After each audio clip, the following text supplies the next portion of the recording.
Moroccan invasion was just one factor in Timbuktu's decline.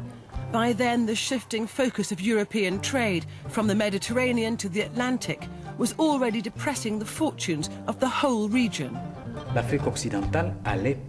West Africa was always going to lose the battle. Why? Because the demand for African gold fell at the beginning of the 15th century. Europe was then buying its gold and precious metals from America. The markets were getting poorer, and all that played a big part in affecting West Africa.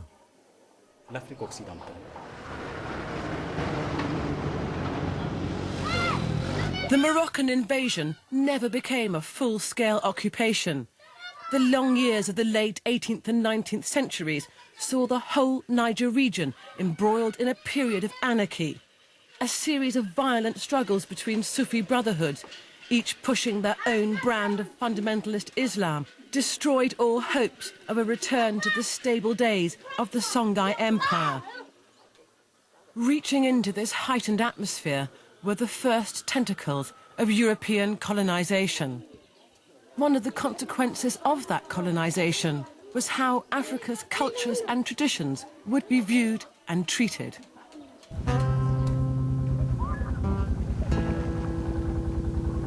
Europeans knew the Niger flowed inland, but thought it might be a branch of the Nile or the Congo, or might empty into a yet undiscovered inland sea. In 1805, the Royal African Society sent Mungo Park on the second of two expeditions to chart the Niger's true course and find Timbuktu.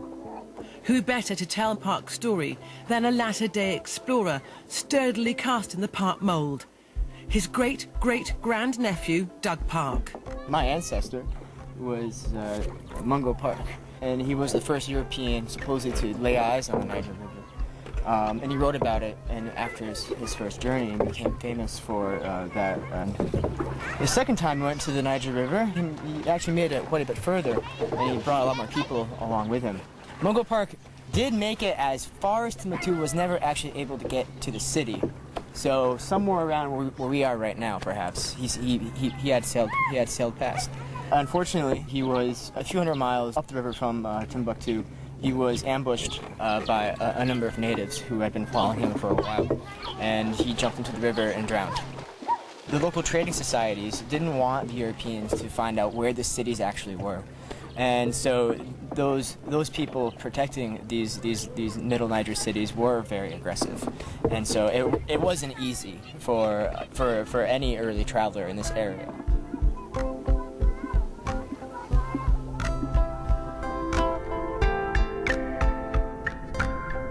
The first British explorer to reach Timbuktu was Alexander Gordon Lang, another Scot. Being half Scottish myself as well as West African, I can't help but wonder sometimes whether the lure of Timbuktu isn't in my blood in more ways than one. Lang was a British Army major who made the sartorial error of travelling in uniform and was taken as a spy. He was severely wounded by Tuareg tribesmen on his way into Timbuktu in 1826. He was allowed to recuperate for a month, only to be murdered by the Tuareg a week into his return journey. A few years later, Frenchman René Caillet reached Timbuktu and survived the journey home. Caillet disguised himself in local robes and spoke enough Arabic to pass as a Muslim, and he was singularly unimpressed with Timbuktu. The anarchic 19th century closed abruptly as French colonization quashed any future hope of self-rule. One of the briefest periods in Timbuktu's history, colonial rule had a profound effect. What Timbuktu scholars had failed or perhaps been disinclined to do, the French achieved in decades. Compulsory schooling in French spread literacy across the whole social spectrum. However, the imposition of the French educational system resulted in the loss of the classical Arabic required to read the manuscripts, leaving Timbuktu's written legacy accessible only to a minority to this day. The existence of the manuscript on its own is an amazing discovery, but the devil, as they say, is in the detail. What do they tell us about the way people lived here in Timbuktu centuries ago? Already the everyday concerns of ordinary townsfolk are being revealed in a detailed study of records of some of Timbuktu's thousands of surviving fatwas issued over the centuries. I think all of the you say fatwa, people say it's a death sentence.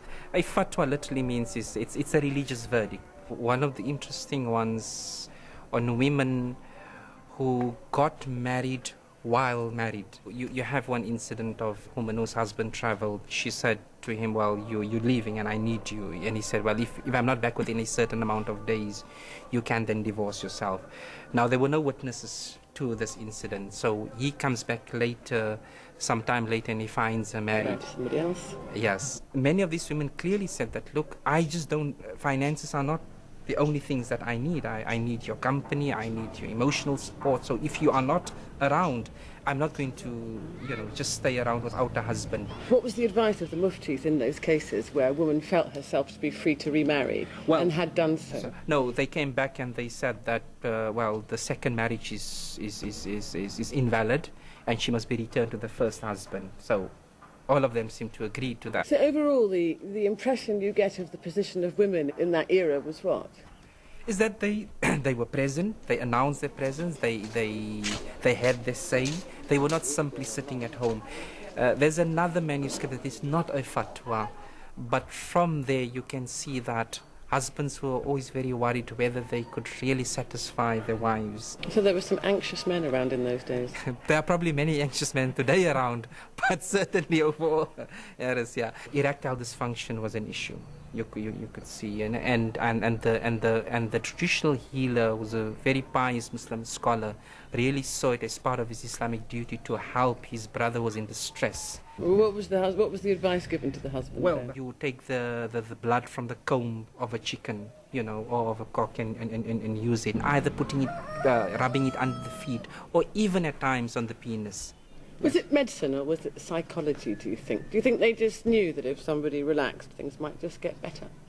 I'm venturing, I'm assuming, yeah, maybe they really believed it's going to work, I always feel like the healers would always say that. But in the 17th century, following the Moroccan invasion, Timbuktu scholars began the first rewriting of this part of Africa's history. The Timbuktu tarikhs became a whole new literary and historical genre. The Great Tarikhs are a series of histories of the city and the wider region, written with the express purpose of supporting the existing elite's right to rule within the new Moroccan regime. Their authors drew on written records as well as oral traditions, reinterpreting the past in the light of subsequent events, much as a modern historian might do today. And as such, they need to be weighed carefully. The disadvantage we have with the Tariq is a bias in the writing of history, because history is always written for the governing powers to the detriment of those that came before. When you read the Tariq al-Fattash, you see an argument supporting Songhai's Askia emperors and condemning the Sunni. Both are from the same family, but from opposing sides. Therefore, you find this political bias. In the Tariq al-Sudan, you will find this same political bias, and on top of that, an argument for the religion. In the Tariq al-Nisyan, which is the story of the Moroccan dominance in Timbuktu, you find an argument in support of the powers in place at the time. Ajami was another genre which flowered across the turbulent late 18th and 19th centuries as some writers attempted to reach a wider audience among the ethnic groups along the Niger. The texts used an adapted Arabic script to write in local African languages. Ajami simply means any language which isn't Arabic. The warring Sufi brotherhoods especially used Ajami to popularize their brands of Islam. But Ajami is important in other respects too. It tells the people's history, with which the Tariqs weren't concerned. Le texte Ajami The Ajami text put on paper an oral tradition that was in danger of extinction. We found all sorts in there: poetry, songs, as well as text on history. And sometimes history sings. The official truth is the one you find in the King's Court. But as soon as we go in the street and we see a mother breastfeeding her child, she sings the songs of her people. And that's where the truth is. It's a whole culture of which we don't make the most of today. But we should, because you can't have a comprehensive understanding of African culture without the Ajami text. Alongside glorious oral traditions, the manuscripts represent an exciting new resource, which the government is doing its best to protect. The Niger flowed inland, but thought it might be a branch of the Nile or the Congo, or might empty into a yet undiscovered inland sea. In 1805, the Royal African Society sent Mungo Park on the second of two expeditions to chart the Niger's true course and find Timbuktu. Who better to tell Park's story? The Songhai Empire. Reaching into this heightened atmosphere were the first tentacles of European colonization. One of the consequences of that colonization was how Africa's cultures and traditions would be viewed and treated.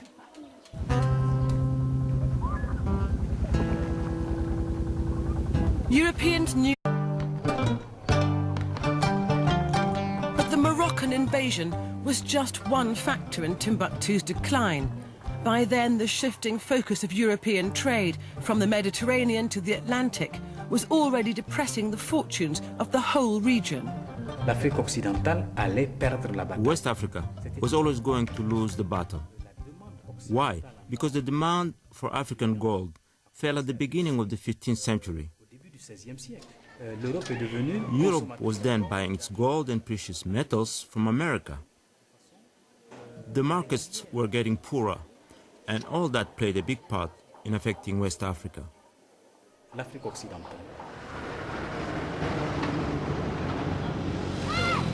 The Moroccan invasion never became a full-scale occupation. The long years of the late 18th and 19th centuries saw the whole Niger region embroiled in a period of anarchy, a series of violent struggles between Sufi brotherhoods, each pushing their own brand of fundamentalist Islam, destroyed all hopes of a return to the stable days of